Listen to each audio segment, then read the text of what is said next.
Hello and welcome to MOTH News Live. My name is Keith Walsh and I'm going to try and host this conversation for the next hour or so.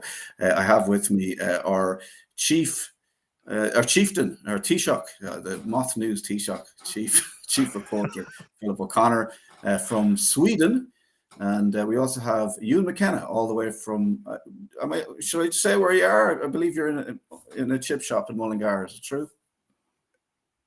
He's in some sort of witness protection program. So the very moment you mentioned his location there, the whole thing froze. And I'd say that's probably the deep state, going, okay, we can't reveal this chap's location. And now he actually looks like a waxworks model of Ewan MacKenna, which I think is quite attractive now. It's much easier to talk over, which I struggled with in previous debates.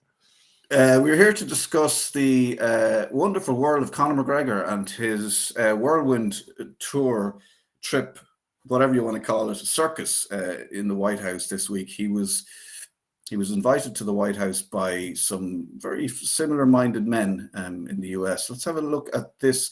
He kind of seemed to, people are saying he lost it here with the journalists, but Ireland. They do not represent the people of Ireland. And I'm here. What do you say to people who feel it's inappropriate for you to be here, given... God bless Ireland, God bless America. Every available metric available to us has shown that the government of Ireland currently has failed the people of Ireland. In 10 years, Dublin city centre has gone from one of the most safest cities in Europe to one of the most dangerous. So shame on him for saying that, speaking down on an Irishman. I won't speak about him personally. Throw a jab, I could throw many jabs at them. I could throw jabs handily at them. However, I speak on the metrics, and the metrics show they've failed the people of Ireland. They do not represent the people of Ireland. Conor, and I'm what here. Do you say to people who feel it's... Are his jabs as effective these days? Now, Philip, you had quite a close, I'd say, working relationship. Like, you were one of the journalists that Conor would have confided in or gone to, or you would have probably had his number and he would have given you a quote. That's how these things work, until you wrote an article about him in the Irish Times. And he kind of, I suppose, fell out as much as you were. I'm not going to say you were pals, but he wasn't happy that you criticised him after a certain fight.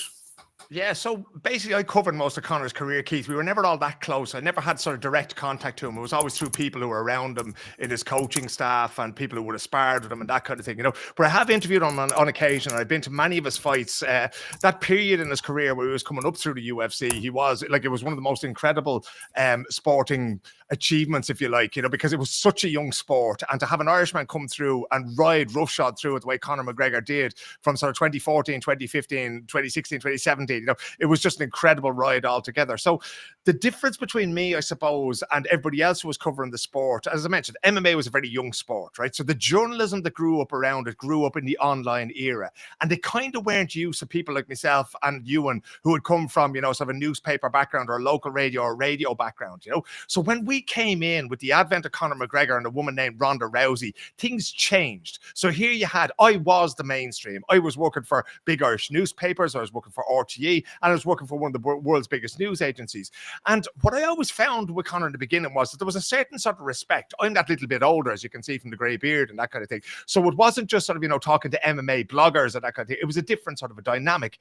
Back then, I always found him very, very respectful. But then when he lost to Khabib Nurmagomedov in a fight in, I think it was 2017 or 2018, I can't remember which. 2018, when he lost 2018 it was, yeah. And he lost the lightweight title fight, which I was at in the T-Mobile Arena in Las Vegas. And I wrote a piece for the Irish Times, and the headline on it was, McGregor must forget the myth that he has built around himself. And I think that sort of upset Conor and an awful lot of people in his camp, because they were kind of used to people being nice to you when you lose, right? When that's not the job of journalism. The job of journalism is to tell them what you saw. So my job in that particular article I was writing for the Irish Times was to say, this is how the whole thing played out. This is how the last few months had been. This is how the fight itself went. I had been at the press conference in Radio City Music Hall in New York City about 10 days before that fight. When Conor turned up, amped up completely, was pushing, trying to push a glass of whiskey under Khabib's nose, calling him a backwards C word and this kind of thing. And it was one of the most horrific things I've ever covered in terms of sport. It was just an awful, awful atmosphere and an embarrassing thing to be part of, But then over recent years, then I see a lot of it is popping up now on the screen and that kind of thing. You're talking about his presidential run and that things have changed, right? So the night that he beat Eddie Alvarez in 2016 to become the first simultaneous two-weight champion in the UFC, UFC. I remember sitting up on the edge of the cage, about 12 feet from where I was sitting, and thinking, it's never going to get any better than this. And to be honest, Keith, it's kind of gone downhill from there. I was talking to a former Dublin footballer recently, and, you know, me and him have seen each other at fights. I saw him when he was in Paris watching Kelly Harrington box and that kind of thing. And an awful lot of fans, and high-profile fans of Conor McGregor, would be ashamed of the fact that they supported him as an athlete back in the day, given the political opinions that he's coming out with now and the way he is treating his own country and dragging it through the mud in the White House. Yeah, I mean, let's be honest. We loved him. The country loved him for a long time, but things changed, and we quickly fell out of love with them. Ewan, you're back from wherever chip shop in Mullingar you're in. Going through here, and my internet went down. Sorry. Okay, great. Ewan, like, you probably heard what Philip was saying, and we did love him at one point. And you wrote the book "Chaos is a Friend of Mine," which is out now and available to buy, and I presume people can still buy it online. What was your opinion, and was there a point of when you liked him, and then was there a point of when you saw a change in the man? Yeah, I liked him back around 2013 when I interviewed him in McDonald's one day, and he was kind of this. Look, he was a bit of a rogue, but you got that. I mean, I played GAA in Crumlin, and you got that with the lads I would have played with. I mean, it's just that area of Dublin, and they're great crack, and they're lovely people, and he was kind of dedicated and driven. I always think we changed him, and as much as I like to blame Brian Tubridy for a lot of things, I'm going to do it as well here. When he went on the late around that time, because when I was talking to him, he was talking about kind of capoeira, Thai boxing. He kind of had a fascination about all these fighting styles. He was interesting. But that wasn't going to make him money. He went on the late, and Tubridy kind of called him the Irish Muhammad Ali, and he'd come out with these stupid jokes, and that awful audience would cheer and laugh. And I think McGregor realised at that minute, well, I'll be whatever they want me to be so long as they pay. So I kind of blame, to a point, I'm not blaming Irish society for what he's got up to in more recent times. But that was, you feel like that was a part of the change. That was one point in the journey of when Conor changed.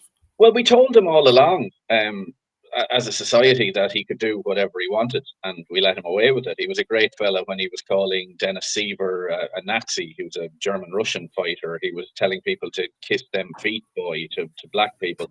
And no matter what he did, we thought, isn't he a great fella? This is new Irish confidence. And Jesus, we had too much confidence at that stage. And like, even when he was getting into altercations with people, I think there was an article ran in the Irish Times at one stage, it wasn't by Philip, about, is he our greatest ever sports person? And if you're in that bubble, and I kind of see it with the Irish rugby team as well, because it's such a small market and everything is on top of you, you can't escape it. So when everyone is telling you you're great, and everyone is kind of justifying everything you do always, you're going to start to believe that. You're going to start to think you can do what you want. Like, I guess you see it with a lot of fighters going back in boxing as well. When you're surrounded by this entourage who tell you you're great, and it's a particular problem in that genre. The more recent stuff, though, and I'm interested in this, and I probably have a differing opinion to you guys. My problem with McGregor wasn't his message. It was in the White House. It was that he is the messenger. And I think the messenger can detract from the message, no matter how good the message is. And I think just because it was him, it will have turned a lot of people off. But more than McGregor, and two things struck me. I know he gave this 12-day ultimatum, and I was looking at the calendar there, and 12 days is April 1st, which got me thinking he's going to laugh in all our faces and pull one over us, was one thing.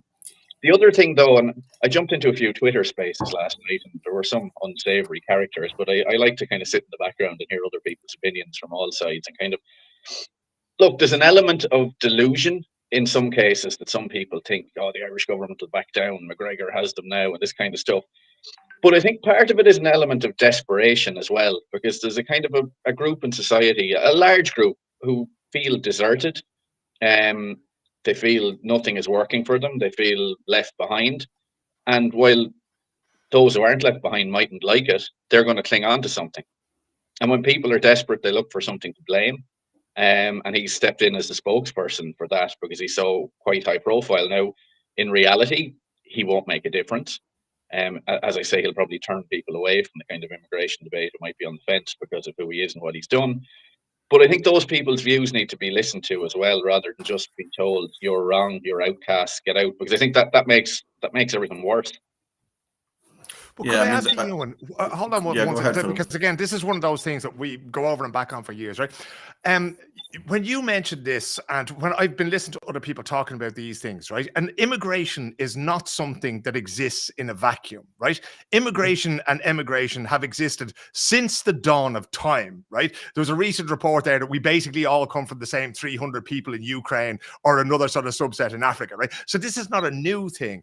And again, in the way Conor is talking about it, it's not a new thing at all either, you know? So I wonder why people see it so important as to discuss it, because all the problems that people are facing, as you say there, Ewan, people feel left behind, people feel left out.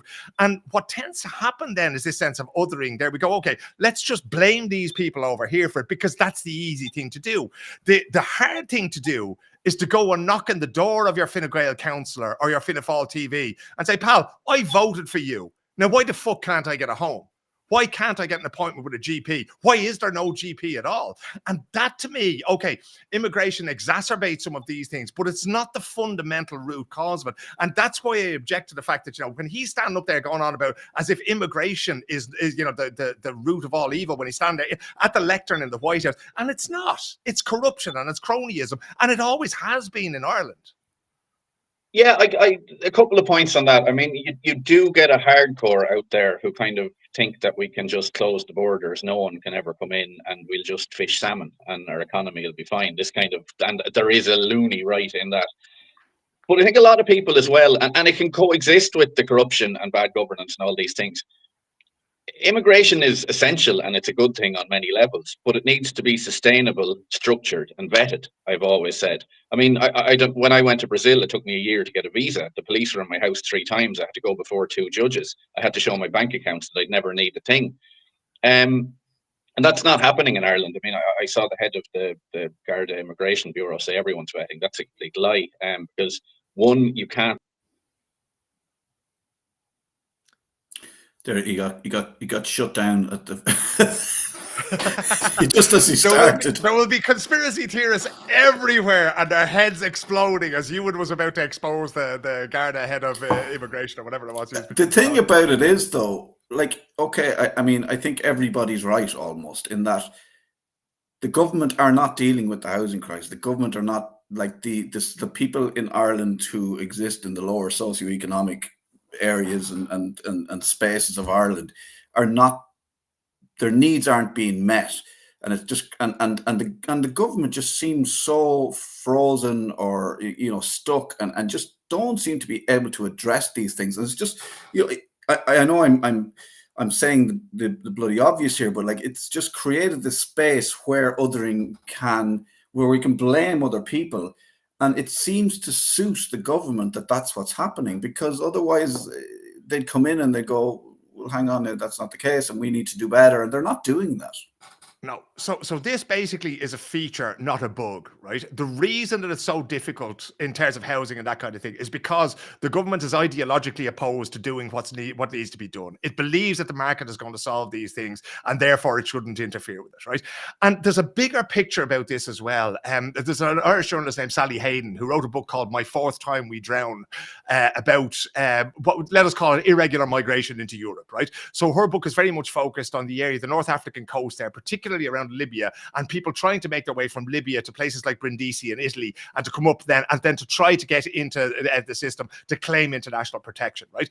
And basically Fortress Europe is a thing, right? So in recent years, there have been very strong efforts made on an EU level to just not let these people in at all. If they're found in the Mediterranean Sea, to ship them back to Libya, to take absolutely no chance whatsoever that they will get to a European country in order to claim asylum, right? So that's what they call pull factors. And we've heard them discussed, you know, the whole Rwanda idea in the UK and that kind of thing. These are all things to scare people away from coming to Europe, and yet they still come, Keith, right? Because they really don't have anywhere else to go.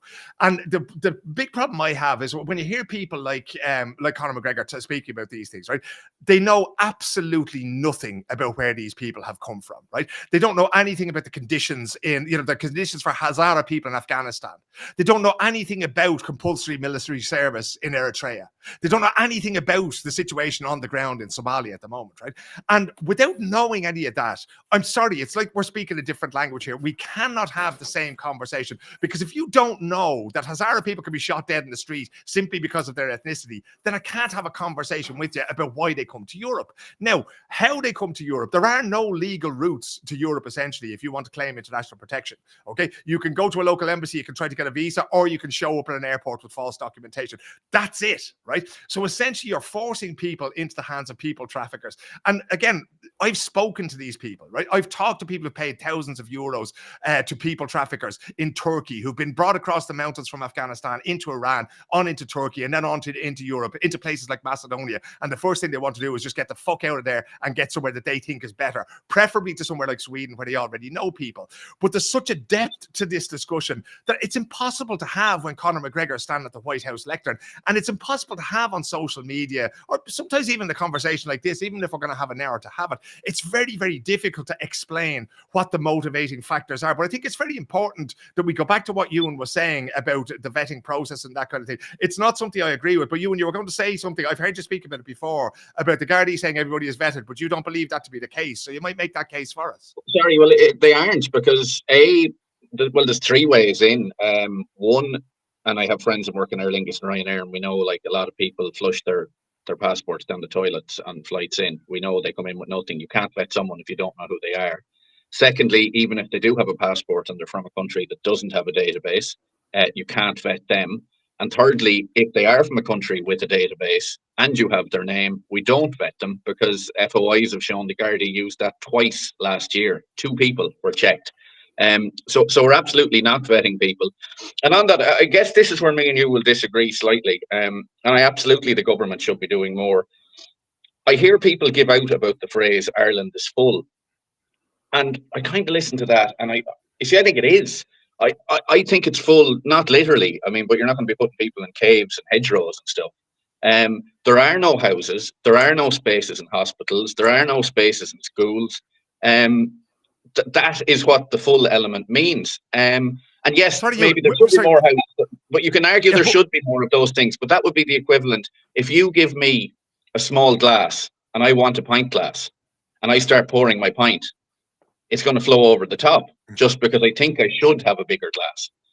But just let me raise the point that we are actually putting people in caves and in hedgerows, because that's where people are living, right? They're living in tents now. If you come, especially if you come alone to Ireland and you seek international protection, you're told there's no housing for you. Go find a tent and pitch it somewhere, and most likely you'll be chased out of there as well. So that's already what you're doing. But I think if we zoom out a little bit further, all of these things, Ewan, I think are political choices, right? So when recently there was, I think, but when Donald Trump was elected and he said, I'm not going to support Ukraine. And all of a sudden, I think the Irish government found something like 1.3 billion. Now, that figure could have been 1.3 million. I can't remember the exact figure. But all of a sudden, the magic money tree that we're told doesn't exist for healthcare and for housing in Ireland does exist, So all of these things are political choices that we make. And the fact that the Irish state deliberately is deliberately underdimensioning the housing system and the healthcare system and everything else like that, that's a political choice.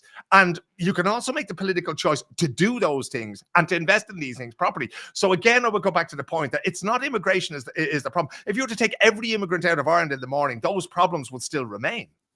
Do you think that? Do we think that just a second? Sorry, you can come back in with that. Do we think that the performance of the Irish government over the last, whatever many years, we can go back to 20 years, 25 years, has created a situation where someone like Conor McGregor can be in the White House and say these things and have an influence on people in this country, and it's actually the way it's the government's fault? Well, I'll put it this way. There's no Swedish or Norwegian or Finnish MMA fighter doing the same thing. So I would say, yes, it is entirely the fault of the Irish government. Ewan? I think not just the government. I think there's a culture in Ireland that has shunned people and their beliefs and driven them to the fringes, and they need a spokesperson. And this has been going on for years, that anyone with any sort of, be it around lockdowns, and I won't get into that now, or be it around the Ukraine war, or be it around immigration or whatever else, you are instantly branded far right, you're tarnished, you're told you're scum, basically. And when you have a media that does that, when you have a society that does that, that tries to shun people who don't think exactly like you, they are going to get quite angry with that, and they're going to look for voices.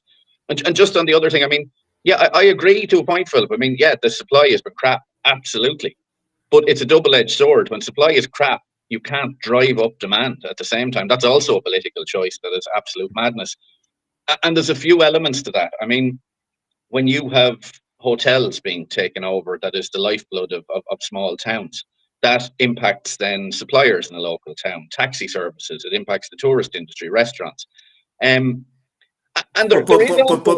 you, that's not the fault of the people coming into the country looking for asylum. That's the fault of the people being given the money by the government to run these centres badly, and they're creating. They're like, people are coming to Ireland, and we're supposed to look after them. We don't look after them, and I'm not sure like how they're supposed to feel comfortable. I don't know if they're coming from a space where, you know, as Philip mentioned, like there's a lot of trauma. They're coming with all this baggage. They're coming with this anger. They're coming with this frustration. I don't know how we don't expect certain, you know, elements to lash out or to behave inappropriately. But on that, okay, I'm not blaming the people who come. I do exactly the same. But there's a couple of points on that. Number one, anyone seeking international protection cannot come to Ireland directly. So they have to get in a flight somewhere else that they could claim. If you're in Germany, you're not at risk. If you're in the UK, you're not at risk. If you're in France, you're not at risk. They come here because we're a welfare state. And we saw this actually. I heard a Ukrainian politician on with Claire Byrne a while back. And she was trying to make the point that the reason Ukrainians are desperate to go to Ireland is because it's the furthest point in the EU from Russia. That's not true. Portugal, where I am, is, but there are fuck all Ukrainians here because the Irish gave them for about 2 years absolutely everything. So you cannot operate an open border policy. That's a welfare state. And when is enough? I mean, okay, it's lovely to take care of people. What's a welfare state, Ewan? What's a welfare state? Well, we give out huge welfare. We give housing, we give grants, we give a huge amount to people. But how are we giving houses? How are we giving grants? We don't have houses to get. How are we? Like, I don't understand that. People in hotels, we're giving them food. With Ukrainians, their kids were going through university for free. We give a lot more than any other country. And what's wrong with that? Well, we've not. The point of a country, if you're taking care of your own citizens first, there's nothing wrong with that. But your duty as a government is to your own people primarily, not to others. I don't believe in that. I honestly don't believe that your duty. I think that's a very. It seems to be a very Christian fundamental. It's a big thing in America now at the moment where they're saying, you know, and it is that, like, you're kind of saying that Ireland first thing, you know, yeah. Ireland for the Irish. I don't believe. Well, I'm not saying Ireland for the Irish, but I'm saying Irish people should come first, and you should develop a system then where you can help others. But at what point is enough enough? I think you need to try, and I don't think it's like, I don't think we can wait until we've got this perfect scenario where the Irish are all looked after, because that will never happen.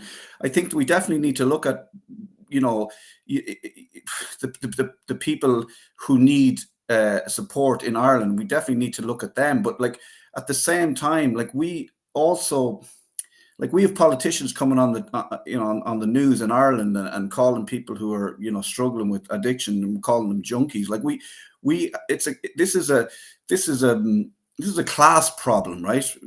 Whether you're from Ireland or whether you're from Ukraine, this is a class problem.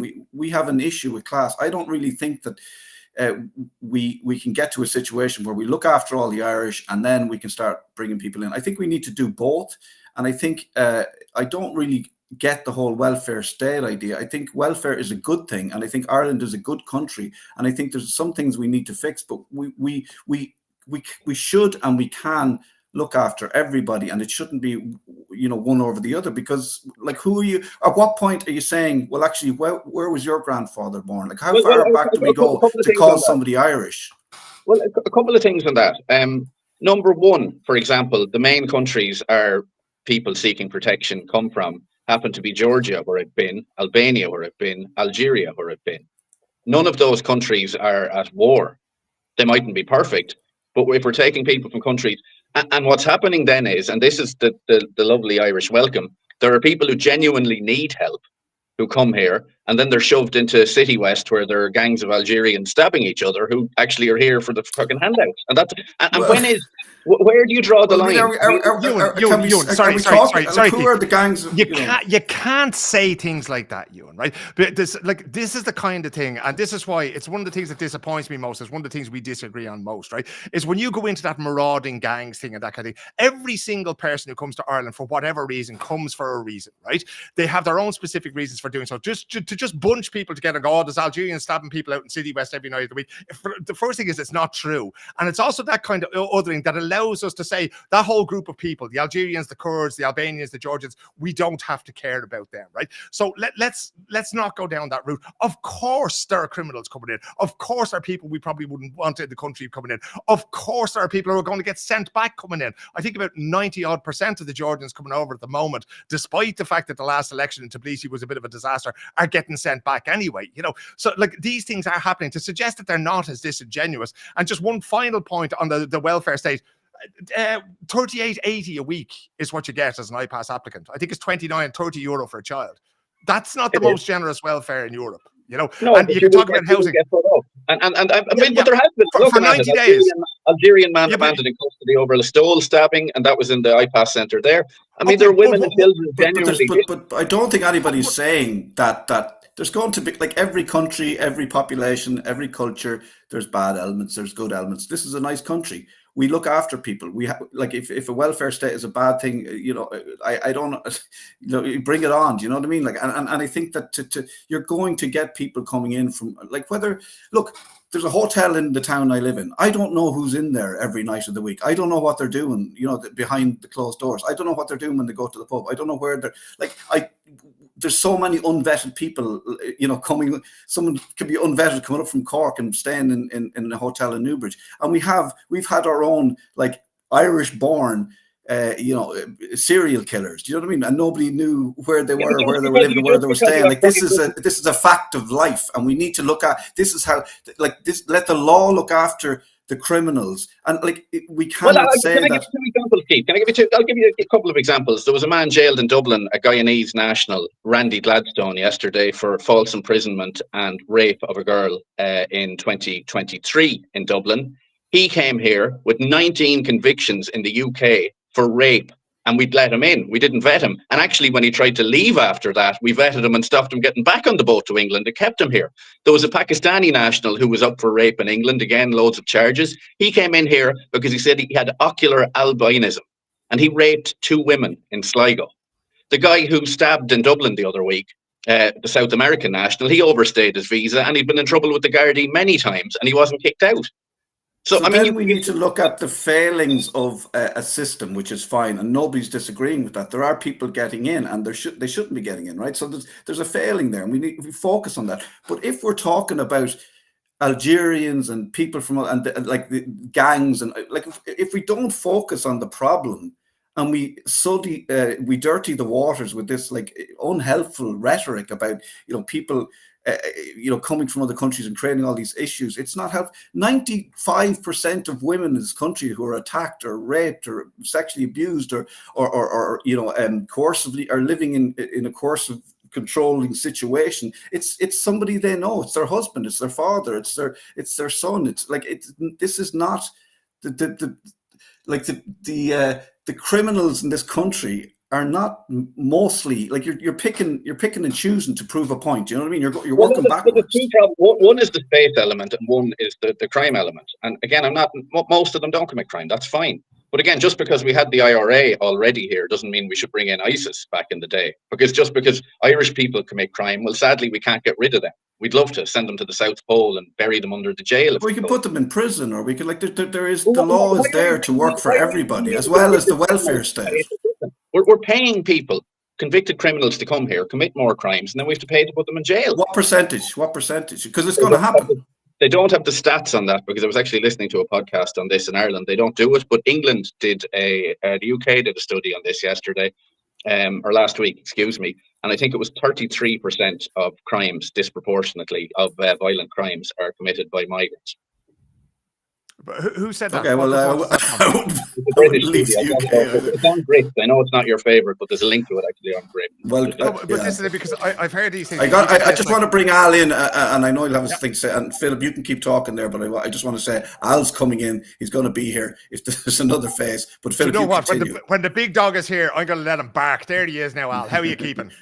And I know he'll have a thing or two to say about what we were just talking about. Al is I don't know what country you're in. I don't know how you got into it, and I hope you got your paper. He's campaign manager for Conor McGregor's Oris campaign 2025. Can't wait to hear what he has going. Have you seen the Gerard Butler movie? Which one? It's the repetitive. London's falling, the Eagles falling. Is it? And now it's Dublin falling, right? It's Dublin's falling. That's because we let all those Kildare people in. I would have kept all of them. Where are they? They're on this side of the screen. I would have kept them two boys out years ago. I could have got a job with Vincent Brown, the Sunday Tribune, if Ewan wasn't there. I feel compelled to come in and add a bit of balance for Ewan, right? To be fair to the guy, right? Because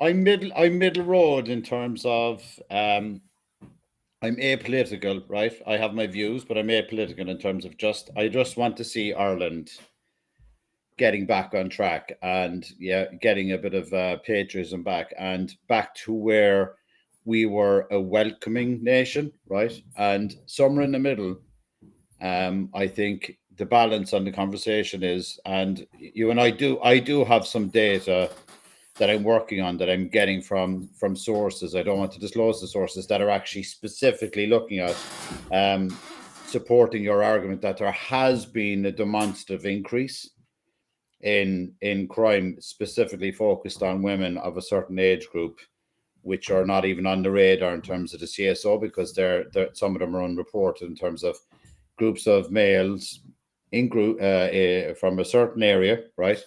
Okay, that are immigrants or whatever, right, into the country, and they are targeting young women. So I have spoken to a few people. I would say on that, Al. Sorry. Can I just say on that, just to give balance, because you're allowed to say what you want to say, and I'm not going to disagree with you, but I would say. But I just finished the point, Keith, because I will be able to back it up, right, in terms of like. I can dismiss it straight away though. Okay, but how can you dismiss a fact though? Well, because it is a fact.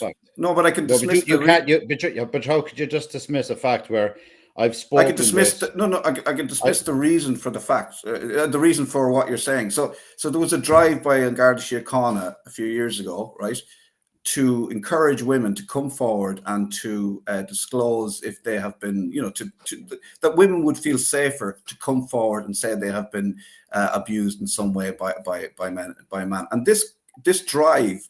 And the results of that drive coincided with an influx of people coming into this country. So if you look at what's happened there, it looks like it's increased. But actually, what actually happened was women felt safer to come forward, which means that Ireland is a safer country, but women feel safer to report that they've been attacked.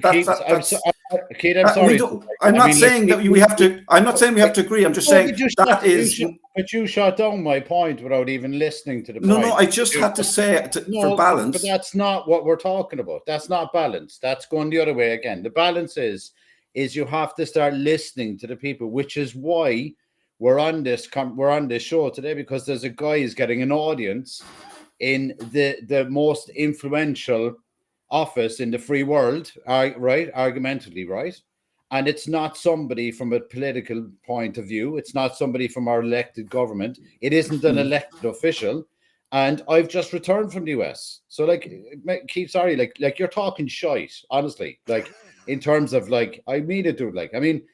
Listen to the people, listen to the women on the street. Listen. You can't say I've been to America. I can't shut me down now again, Keith, because you just shut me down already. So I have people that will come on and will tell us categorically on the show that they do not feel safe anymore in their hometowns when they go out on a Friday or Saturday night, when they're in the pub or in the club. They're being harassed and targeted.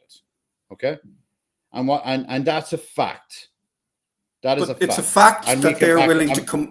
That's a fact that they're willing to. It's a fact that. Yeah, but wait a second now, please. What I'm saying to you is, there is feedback coming from women in Ireland that I'm starting to gather data on myself, right? Which will get to the point that it will demonstrate the sentiment of Ireland. And you're talking about something else. You're talking about on a macro level. You're talking about the Gardaí, the CSO. I'm talking about people that are telling me and are willing to come on and discuss with us that they will not travel to Ireland on vacation. And the figures do tell that. Tourism is down. People are less inclined to travel to Ireland.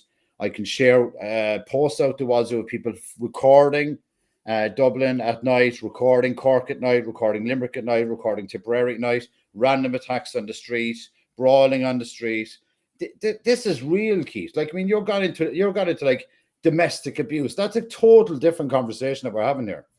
No, Well, no, I'm here's just one. saying. I have the statistics in the UK for Philip that I was mentioning. I just pulled them up here. Among UK citizens, the arrest rate for sex offences is 48 per 100,000. Among foreign nationals, it's 164.5, so more than 3 times higher. Where is that from? The Centre, it's in the Spectator, and it's from the Centre for Migration Control, who got it over a year of freedom of information requests from The Centre for Migration Control. That sounds fairly straight down the line. Al, I just wanted to bring up something, right? Because I live in a place in Sweden, in Stockholm, right? And Sweden is that great sort of canvas that everybody projects everything they want onto it. So at one point, it could be, you know, the tech hub of Europe, and it's brilliant and everything else like that. And it's also a multicultural hellhole, both at the same time often, right? And the place I live in, and it's very similar to where I grew up in Donecarney in Dublin, is that people don't feel safe, right?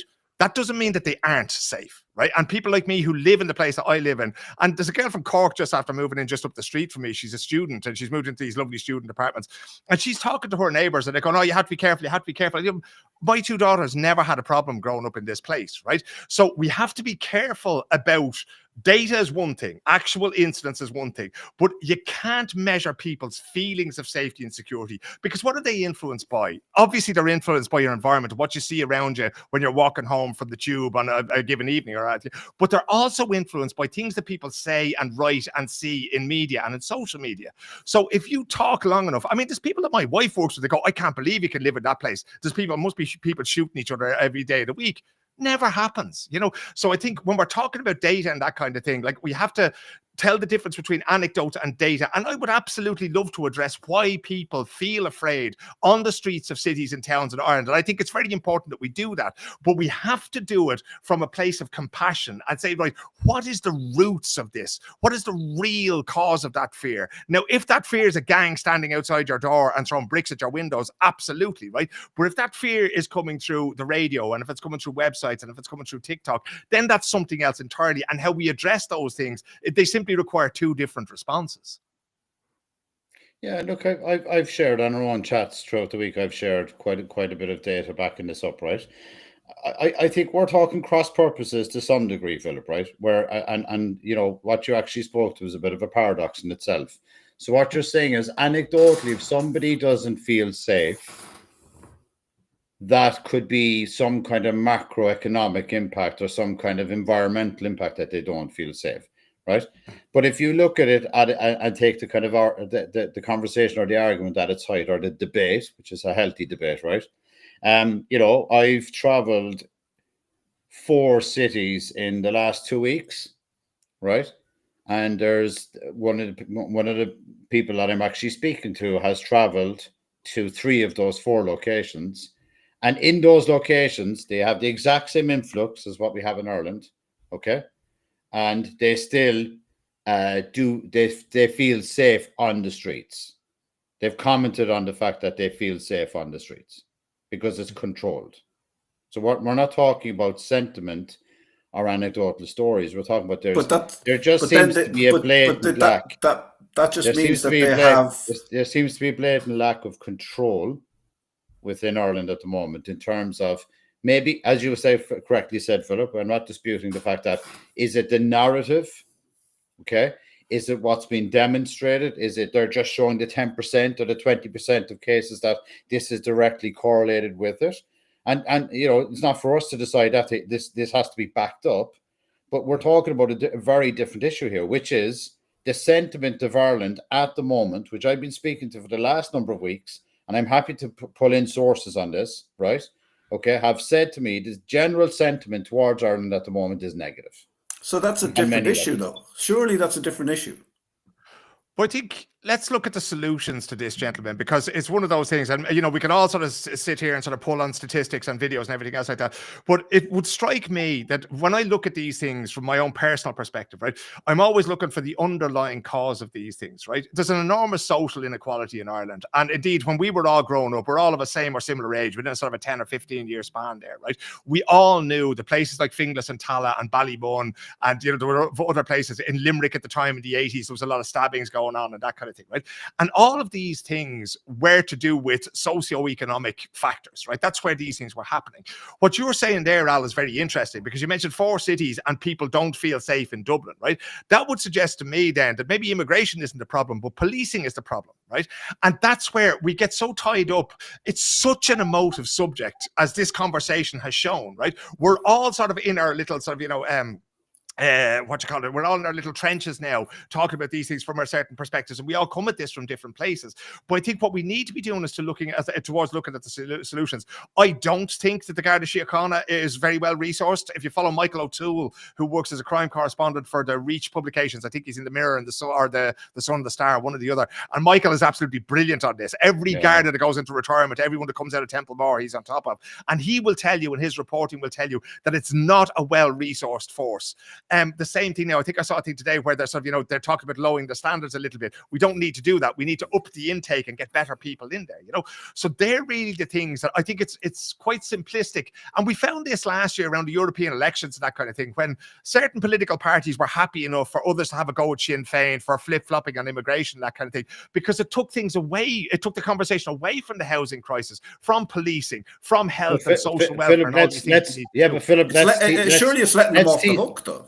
Yeah, but let's tease that out, right? That's a good narrative to go in terms of where we're ending up in the same result. Okay, so let's tease that out for a moment. So if there's an issue, if there's a delta in policing, right, which then leads to a delta in enforcement, which then leads to an imbalance or disproportionate element of, if you commit a crime in Ireland and you're not punished or dissuaded from doing it again, which is back to one of Ewan's points that he made, that these guys are in general, speaking in general terms, it doesn't have to be it could be anybody, right? A criminal or somebody who has a tendency to commit crime. Let's look at that more compassionately, right?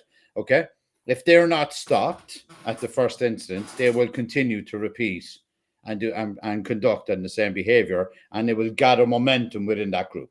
So this is the same for if you were a member of the Dundons back in the day, if you're a Kinahan, if you're Conor McGregor, if you're in the Gucci, if you're a member of the Gucci gang, whatever. Like, it's the same for everybody. What I'm saying is, if we're saying that the reason for all this is people that are coming in, like, that's not helpful. Keith, that's not what you're saying. No, you're discrediting that Ireland is getting a bad rep for being safe. You're not basing it on any data at all. I'm not at all. I'm saying it's a bad. I'm saying that it's bad. If we have a reputation abroad of being unsafe, that's bad, but it's a separate issue. It's got nothing to do with the fact that we're taking in, like, it's a PR stunt. It's propaganda by the far right. But can I just come in and say a couple of things on that? That the reasons that we're unsafe, that these are the reasons we're unsafe, that Ireland is unsafe. That's what I'm saying. That's propaganda. Well, it depends. I mean, if you on that, and just 2 points on this, and I want to go back to Philip's point in a second. Yes, we have criminals. Yes, we have rapists. Yes, we have violent offenders. That doesn't. Conor McGregor is a one-man crime gang. Funny that people, including the Dublin Rape Crisis Centre, actually, an NGO, gets very political, sadly, on this. That Conor McGregor was not found guilty of rape; he was found liable in civil court for assault. But I never heard the Dublin Rape Crisis Centre talk about immigration when immigrants come in here. Conor McGregor punched an old man in the face in a pub. Huh? Conor McGregor punched an old man in the face. He's a horrible man, but he's one of us. Yeah, it's terrible, but we can't put him anywhere. But just because he's saying Dublin isn't safe, and he's one of the people that's out there making it unsafe. Which is a great pity, to your point. That's why I said, unfortunately, the messenger is detracting from a very valid message here, and that's quite real. But just to Philip's point for a second on that, while I agree with you to a point, right, we don't have hospital spaces, we don't have houses, we don't have GP appointments, we don't have enough police, etc., etc. So if we don't have those things, would the obvious thing not be get them in place and then bring people in? Because what we're doing right now is they aren't in place, but we're bringing people in. So we're bringing in the demand without the supply. Yeah, maybe. Well, I think we're kind of in a situation there. I'm up for solutions, you know. Yeah, well, we're kind of in a situation there, Ewan, where the cart and the horse are sort of in the yard, and nobody knows what to do with them, kind of thing. And and I absolutely hate this expression. It's such a Fianna Fáil thing to say. We are where we are. We can only start from the shitstorm we're standing in, really. And that's why when we started this conversation, we were talking about how these things are all down to political choices, you know. And I don't think it's too much to ask. I honestly don't think it would be too expensive to sort out things like the housing crisis and health service and the Gardaí and the defence forces and all these things. If we only do things in the right way, I think that is there for us. But in order to do that, right, and again, to go back to some of the concerns that people have had, and Conor McGregor is there in the White House and he's saying, oh, you know, the government aren't listening to the Irish people. Sorry, Conor, last November, this government was elected by the Irish people. The people saying the kind of things that you're saying and going on that platform were rejected pretty much out of hand, right? But the problem is that we keep putting the same people back in who created this to begin with. They're not going to solve problems that they so proudly made for us. Yeah, yeah, but Philip, let's just calibrate for a second and just look at it as let's take the very pragmatic, objective view for a moment. Is that right? Can we speak to any other country that was in this situation where a grey area sports star, right, is speaking on behalf of a country in the Oval Office on one of our, you know, significant landmark celebration days, right? I mean, St. Paddy's Day would be seen as an Irish Day globally, right? He's after getting a demonstrative audience. I mean, as I said, I was in New York, and you know, I was, you know, privy to the narrative, the conversations. I've been getting the WhatsApp messages and the groups and the messages after saying, hey, what happened to you guys on Paddy's Day, right? Okay, so I'm getting that undertone narrative, right? Mm-hmm. But has this ever happened before? I mean, can you speak to any other nation? Hey, somebody Dennis Rodman went to North Korea. That was a similar situation. But no, Al, I think. Can I say? But if you just roll back for a second, but let's look at. Ignore the person for a second, just because that's yes. This is what I want you to get onto. That's the contra to what you're saying in terms of this is the right wing message. So let's remove Conor McGregor for a moment and let's just take it at its height. Where Trump, if we were to take it at a political level, Trump gave Micheál Martin an opportunity to come to speak with him and be authentic. Okay. And it ended up being kind of a bit of a tongue-in-cheek comment around housing, and you took our pharma companies and the tariffs, and very kind of some would say some have mentioned it's like a scene out of Smithers and Mr. Burns from The Simpsons, right? That's I've got some people have sent me gifts of that with Micheál Martin's face and stuff like that, right? But if there's no serious people in that room, that's the problem. Well, Homer Simpson was already after leaving the building. I'm not sure who he'd represent, right? But definitely Ned Flanders is definitely knocking around there somewhere. I think that's Simon Harris. But if we just step back for a second, right?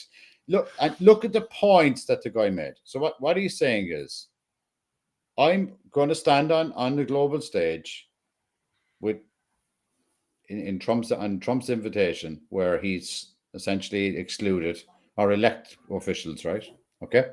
I think it's unprecedented that there hasn't been an Irish elected official in the White House on Patrick's Day. I'm not sure if it's ever occurred. I don't know. I don't think it has ever happened.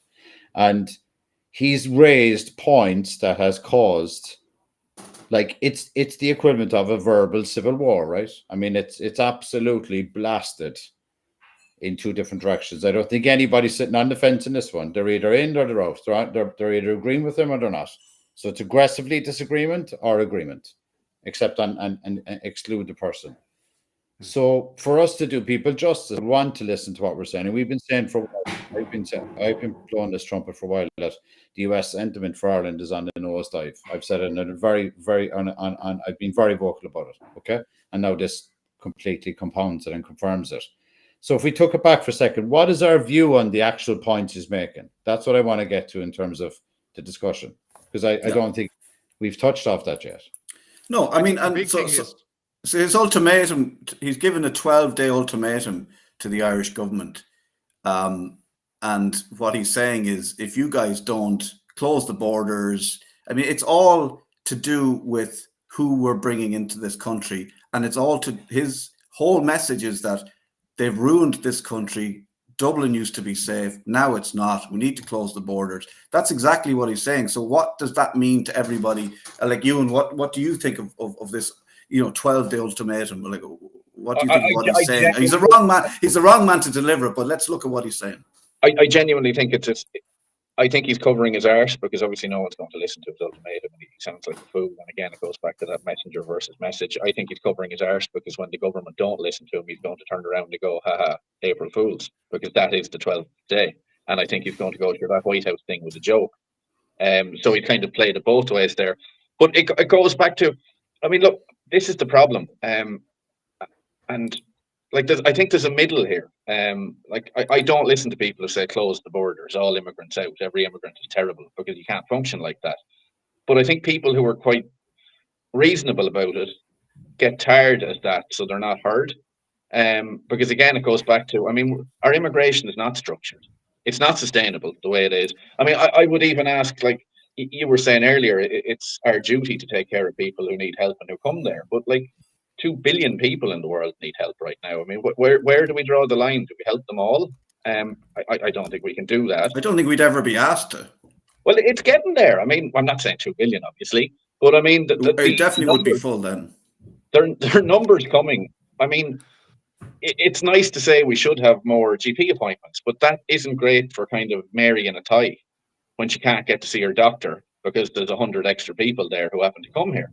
And it but goes that's a failing of our government, not the people coming to the country, is my point. Well, it's a failing of our government on two sides, and you're only highlighting the failure of our government. Both sides, we have more doctors, but it's also a failing of our government because they're bringing in or letting in too many people, and that's where it isn't sustainable. So yes, there should be more doctors, but also there shouldn't be as many people. So then it's structured and sustainable. So there's a balance on both sides of it. And while it's nice to say, oh, we should have more, that doesn't help people now who need access to these things. But all of this is feeding into Al's point, your point, Al, being the way the country is being run at the moment by the people it's being run by is allowing things like people from outside the country thinking Ireland isn't safe anymore. People from America and Al, the people you're meeting all the time saying, I don't want to do business in Ireland. The stuff we talked about, the stuff that people are getting away with within this country, the credibility of this country is shot, Al, I think is your point ultimately. And now we've got the circus of Conor McGregor, like exasperating the whole thing. And I think that ultimately is the point. Like if we can get away with the like who should be in and who should be out in the immigration and the attacks and all that kind. Ultimately, what the hell is going on with this government? What are they actually doing? They're asleep at the wheel, and I would agree with that. And we need to fix the whole legal system, Gardaí on the streets. This country needs to feel safe for the people who live here. It needs to look safe for the people who are outside the country. We need to make it a country that's inviting again for people to come and visit. We need to crack down and close that vacuum that's been left open that allows the right-wing element to exist. So that's the point you're making, Al, I think. And we need to make Ireland, if we're going to make Ireland great, and I wouldn't say Ireland great again because Ireland is getting better, and I don't know when it was great, but if we're going to make Ireland as good as it should be, that's what we need to be focused on. And I don't think that the people running the country have any interest in doing that. And Al, Keith, can I ask you very quickly, because I keep hearing this term. Well, two things. Like, A, if we're going to say, well, the people who wanted to stop on immigration, they got no seats. So tough shit, that's not happening. But then this is the government we voted for, so you also have to accept this is what you get. You get the government you deserve. But the other thing on that, and I get far right, and again, look, I've gone into some of these spaces under pseudonyms because just to get a feel for it, the actual proper hardcore. Of course you did. And I would say they're not a threat to anyone but themselves. They're stone mad. But it's become like there is a kind of a small fringe of lunatics on the far right. But you kind of say the right. that isn't the far right. Why is the right a bad thing but the left a good thing? Why shouldn't we have a right, be it Aintu or whatever else, with views on these things? Right has become so taboo, then we have to accept the alternative. Because I don't agree with parties like Aintu. I don't agree with their policies. I don't think they should be allowed. I don't agree with people before profit or the soft or Labour, but I don't vilify them. Oh, they're left, as if stay away from them, that's evil. You don't have to agree with them, but it doesn't mean they're horrible people that no one should vote. I suppose I'm talking about like fascism. I'm talking about extreme right, really, like that. It's othering of people. No, and you've a point in that, Keith. Like that is a very valid point, and I think, look, you know, I was obviously in jest. I was I was giving you a bit of a roasting earlier, right? No, you're making it's all good. You're making a safe space, guys. But you're making a solid point. But I guess my point, to make sure I'm articulating correctly, is, okay, look, if I just give my humble opinion on it, if I was in Conor McGregor's position and somebody reached out to me of that stature and said, I need you to come on a global stage and talk about it, I said, I'm not qualified to talk about my country as a patriot, as an Irish person. I'm not the right person to be in your Oval Office talking about Irish. Like, that would have been a correct and pragmatic way for him to handle the situation even from a decorum perspective, because he's not qualified to speak. And look, love him or loathe him, he's not a good speaker, right? Like, it wasn't articulate. He didn't step through the issues. He's not representing, like, we're fucking intelligent people. Do you know what I mean? Like, Irish people are intelligent, right? You know, like, we're not like represented by, you know, somebody that just thinks the whole thing is shit. And, you know, I go back to my grandfather, who's his words of wisdom resonate with me. I think it's when people pass away, you start realizing the anecdotal stories are actually very powerful. And he said, don't ever wash your laundry in public, right? What happens in the house needs to be sorted. And that's what we're missing in Ireland. It's like, whatever happened to a nation coming at it from a patriotic standpoint, deploying the people that have the intelligence to resolve it, right? And the problem, the sole problem of that we're dealing with is on the back of, we have no leadership in the country. It's a leadership problem, right? Because if we had a strong leader in Ireland, they would have reached out to Conor McGregor and said, you are not to go into that fucking Oval Office and run this country into the fucking grub. Like, seriously, guys, like, where's the patriotism, right? It's like, you know, you go into the locker room, we've all done it, even us here. If we were offline now, we'd probably have a banter and come on and it's game face on. But, like, they should have been into the fucking think tank together. Listen, don't crater the country on the global stage. Let's use this as an opportunity to improve the sentiment of Ireland that's getting the trashing, right? That would have been, you know. You and I, we're going to wrap up soon, so you go, and then we'll sort of get last. Just on Conor McGregor, I mean, we obviously care, and we're coming on this from very different sides about migration, be it, and the situation in Ireland, and we might, you know, we might debate that. The thing about McGregor is, I don't think he gives a flying fuck about patriotism or immigration. McGregor has only ever cared about himself. And if he could get back in the limelight by saying we need open borders, he would. This just suits him because he hates the peace. He's not a fighter anymore. He's not in the limelight. He's not in the papers. No one gives a shit about him. So I think he's just jumped on a cause. I don't think he cares about this a millionth of a percentile as much as we do. But you can't say that, too, because Donald Trump, like, they do care about Donald Trump. Invite him into the fucking Oval Office, dude. Like, what do you mean nobody cares about him? Like, I don't think McGregor cares. I think McGregor only cares. No, but you just said nobody cares about McGregor. That's not true. Like, no. I think what he was saying was McGregor does not care about what he's saying. No, he said nobody cares about McGregor. He's not in the limelight. That's not correct. He's famous. He's famous in America. He hasn't been onto this. He needed a cause to get back in the limelight. This one just happened to suit. I don't think he really cares. That's not true, man. But that's not correct. Like, he is very high profile in the US. But is he going to fight again, Al? Do you know what I mean? Like, where does he go next? I think that's what Ewan's getting to. Like, he's looking at the end of a career and possibly, like, you know, burning. You know, he burned very brightly, and is he fizzling out? And does he have to do something like extraordinary to stay relevant? I think we're missing a fundamental point here, guys. That he was invited into the Oval Office by the president of the US. Like, what does this mean to you, Al?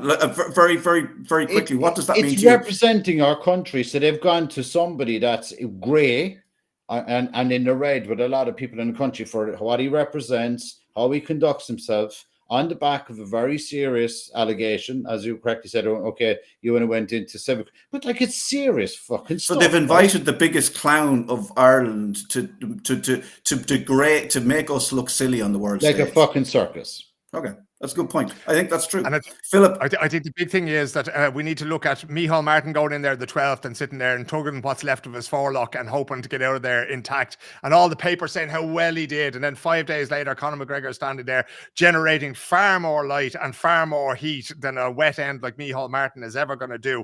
A cautionary note before we finish, right? Ewan was mentioning there being in those spaces and that kind of thing.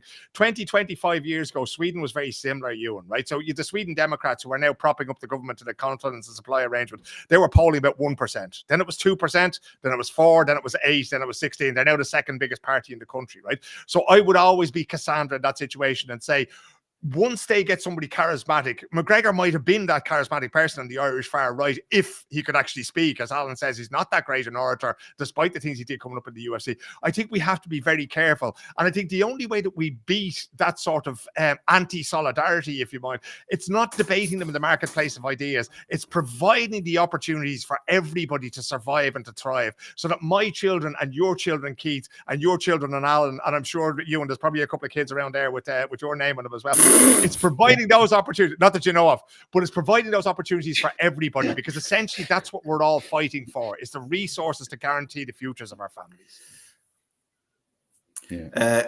Ewan, do you want to defend yourself? I've seen a few big Ewan MacKenna heads going around the tie recently. God help them. No, I agree with that to a point. I mean, again, I'll go back to sustainable, structured and vetted immigration. But I will say the reason, if you're worried about a far right, and a lot of people are, I think they make the great mistake. If I was worried about something, I would stop the things that create them. I would listen to them. I would listen to their issues. I would, because if you are worried about a far right, why would you go about things by creating it and giving the conditions to create one? Exactly. Al, I think that this is all. I think that the problem here, Al, and I'll let you have the last word. If the two greatest people we can send to America to represent Ireland on the world stage on what was a big weekend for us are Micheál Martin and Conor McGregor, we're fucked. Okay, there's words and there's no words to that. It's actually exactly, yeah. I'll go next year, lads. Al, can you send me the tickets and I'll go next year? No bother. All right, are you using this forum to set up a fight with Conor McGregor? Is that your fucking agenda here? Are you Conor McGregor's next fight? Whenever you're ready, Notorious. Whenever you're ready, come and get me. It's Andrew Tayto versus Andrew Meanies. Who's Andrew Tate, by the way? Sorry, I just thought Andrew Tayto is the banter brigade's name for. They've taken Andrew Tate and Tayto, and that's the banter brigade's name for Conor McGregor, which is class, but it's not. Isn't helpful. I missed that. I was wondering what it was. I said, oh, jeez. Lads, thanks very much. Look, there's not much in the world that four lads on a podcast can't solve, is there? I think it's your headphone. Good luck, and we'll be back tomorrow at 3 o'clock live again. And if you have any comments, if there's anything you want to share with us, do get in touch on any of our platforms. And if there's anything you want us to look into, and if you want to send in some nice hats for Philip, that'd be great as well. Thanks, guys. Let's make Ireland great again. No, not again. Just make Ireland great. I don't remember it being great. Good luck. Bring back Wonderly Wagon. That's what I say.